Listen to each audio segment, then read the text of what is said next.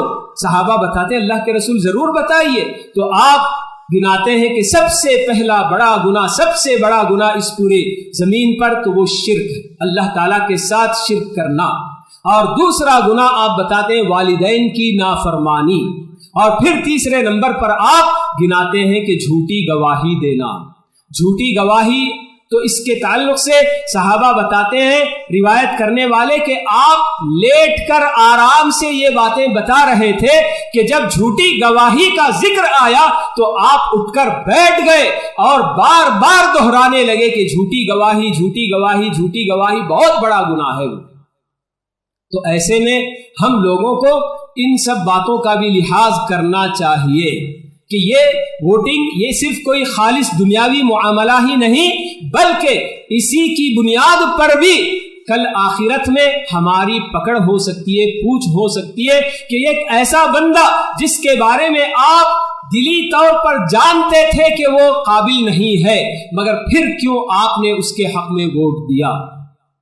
ایک طرف سے یہ بات، اور دوسری طرف بہت سارے پارٹی والے پیسے تقسیم کرتے ہیں، پیسے تقسیم کر کے اپنا ووٹ سیکیور کرنا چاہتے ہیں کہ ہاں ہم نے ان لوگوں کو پیسے دے دیے اور ان سے ہم دونوں ووٹ لیں گے۔ اور ایسا ہوتا بھی ہے کہ ہر پارٹی سے پیسہ لینے والے برابر لیتے ہیں، اس سے بھی لیا، اس سے بھی لیا، اور ووٹ کسی ایک کو دیا۔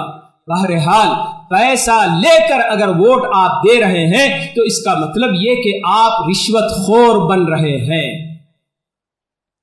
رشوت خوری یہ بھی جہنم میں لے جانے والے اسباب میں سے ایک سبب ہے۔ الراشی والمرتشی کلاہما فی النار، اللہ کے رسول صلی اللہ علیہ وسلم کا فرمان ہے کہ رشوت دینے والا اور رشوت لینے والا دونوں جہنم میں ہوں گے۔ تو پیسے لے کر ووٹ ڈالنا یہ بھی ایک بہت بڑی غلطی ہے، بہت بڑا گناہ ہے، تو ہمیں ان سب سے بالکل پرہیز کرنا چاہیے۔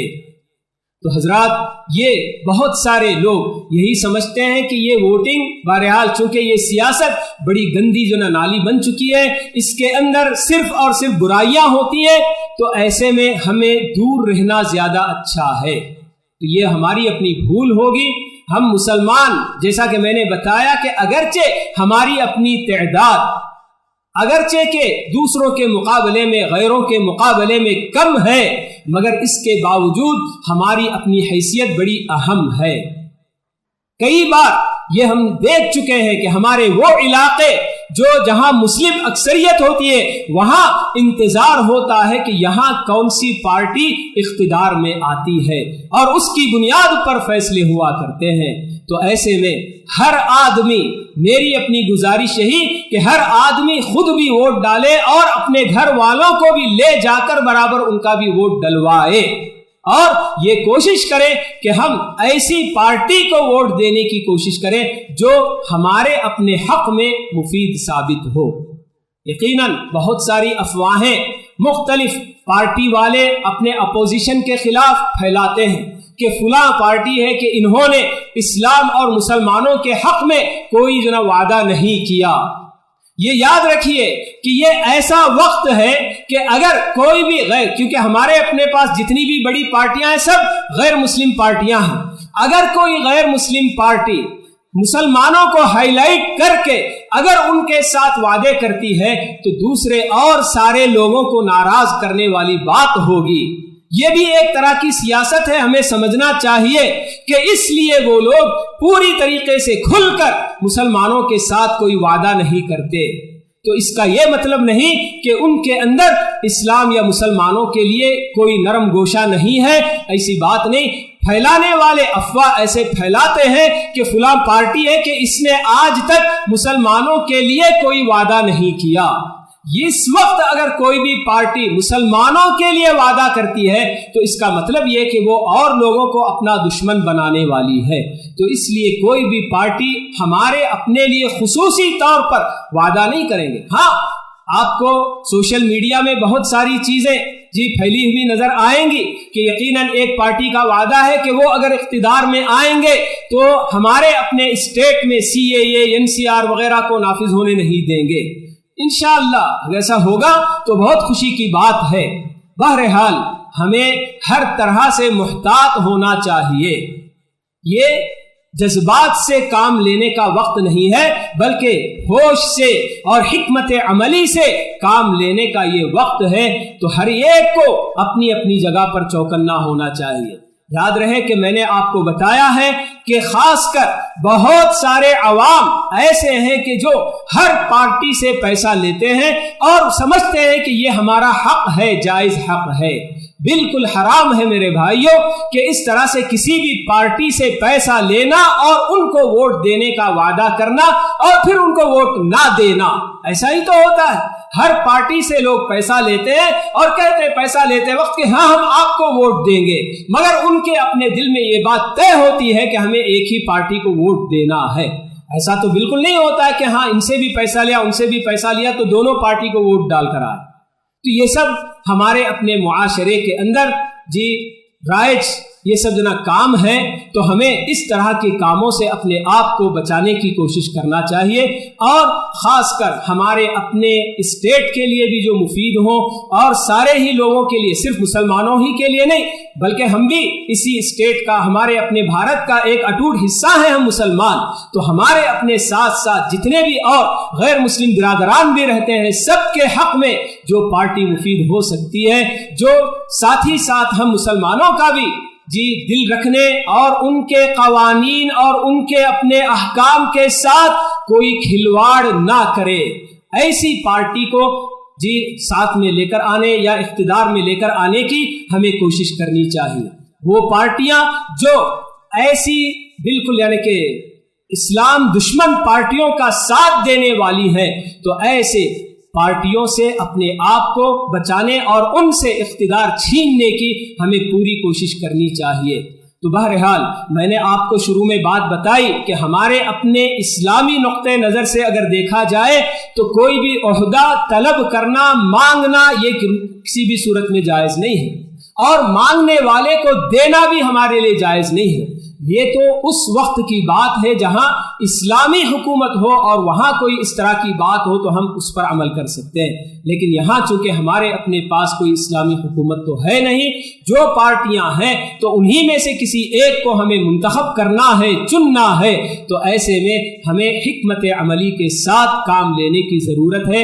جوش میں، جذبات میں ہوش نہ کھوئیں، اس کا میں آپ تمام سے درخواست کرتا ہوں. اللہ تعالی ہم تمام مسلمانوں کو ہر ایسا کام کرنے کی توفیق عطا فرمائے جو اسے خوش کرنے والا، راضی کرنے والا ہو. اور آنے والے الیکشن میں اللہ تعالی یعنی کہ ہمارے لیے ایک ایسی پارٹی کو اقتدار میں لے کر آئے جو سب کے لیے مفید ہو اور بالخصوص ہمارے اپنے اسلام اور مسلمانوں کے حق میں کسی حد تک. اس لیے کہ یہ بات تو طے ہے کہ کوئی بھی کافر پارٹی مکمل طور پر اسلام کا پاس و لحاظ ہرگز نہیں کرے گی. ضرور بس اتنی بات ہے کہ کوئی زیادہ نقصان دہ ہے اور کوئی کم ہے، تو جو کم نقصان کرے گا ایسی ہی پارٹی ہم لے کر آئیں. اللہ تعالی ہم سب کو اس کی توفیق نصیب فرمائے. اقول قولی ھذا واستغفر اللہ لی ولکم ولسائر المسلمین من کل ذنب فاستغفروہ انہ ھو الغفور الرحیم.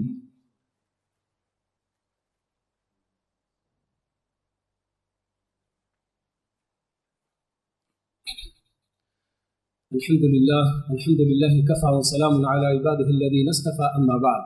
اللهم صل على محمد وعلى آل محمد كما صليت على ابراہیم وعلى آل ابراہیم انك حمید مجید. اللهم بارك على محمد وعلى آل محمد كما باركت على إبراهيم وعلى آل إبراهيم إنك حميد مجيد. وارض اللهم عن الخلفاء الراشدين الأئمة المهديين أبي بكر وعمر وعثمان وعلي وعن سائر أصحاب نبيك أجمعين والتابعين لهم بإحسان إلى يوم الدين وعنا معهم بمنك وكرمك وإحسانك يا أكرم الأكرمين. ربنا آتنا في الدنيا حسنة وفي الآخرة حسنة وقنا عذاب النار. ربنا ظلمنا أنفسنا وإن لم تغفر لنا وترحمنا لنكونن من الخاسرين. اللهم أحسن عاقبتنا في الأمور كلها وأجرنا من خزي الدنيا وعذاب الآخرة. ربنا توفنا مسلمين وألحقنا بالصالحين. ربنا وفقنا لما تحب وترضى ونجنا من الظلمات إلى النور وجنبنا الفواحش ما ظهر منها وما بطن.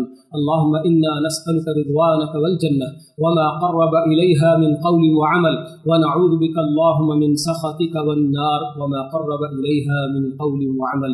اللهم آت أنفسنا تقواها وزكها أنت خير من زكاها أنت وليها ومولاها. سبحان ربك رب العزة عما يصفون وسلام على المرسلين والحمد لله رب العالمين.